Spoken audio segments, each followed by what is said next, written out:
एक बार क्वेश्चन पढ़ लेते हैं। लिखा हुआ monochromatic light wave with wavelength lambda 1 and frequency new 1। एक लाइट रे है जो एयर से किसी पर्टिकुलर मीडियम में इंटर कर रहा है, क्लियर ना। और जब वो लाइट है जो स्टार्टिंग में जब वो एयर में है तो उसका वेवलेंथ है लैम्डा 1 और फ्रीक्वेंसी है न्यू 1।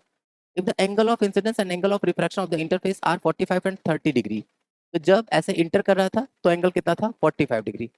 पर्टिकुलर मीडियम इंटर कर गया तो कितना हो गया एंगल, वो हो गया है 30 डिग्री। अब ध्यान से हम लोग स्नेल्स लॉ से अप्रोच करते हैं एक बार। स्नेल्स लॉ से अगर हम लोग देखें तो क्या लिख लेंगे, sine 45 divided by sine 30 is equals to, ऊपर क्या लिखेंगे, ऊपर लिखेंगे मीडियम का रिफ्रैक्टिव इंडेक्स, तो mu medium divided by refractive index of air.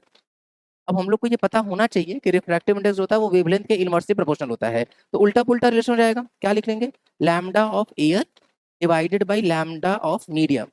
अब एयर में जो लैम्डा है वो बता दिया गया कितना है, लैम्डा 1 है, लैम्डा 1, ठीक है ना। और मीडियम का हम लोग को लैम्डा लैम्डा 2 बोला गया है, ठीक है, क्योंकि मीडियम में जो वेवलेंथ है वो है लैम्डा 2।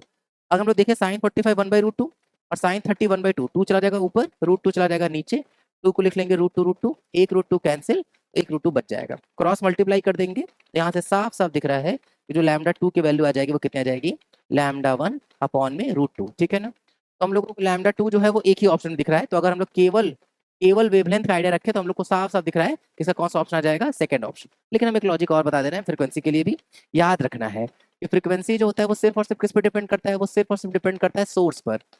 और वो किस पे डिपेंड करता है, सोर्स जो है, फ्रीक्वेंसी डिपेंड करता है केवल किस पर, सोर्स पर।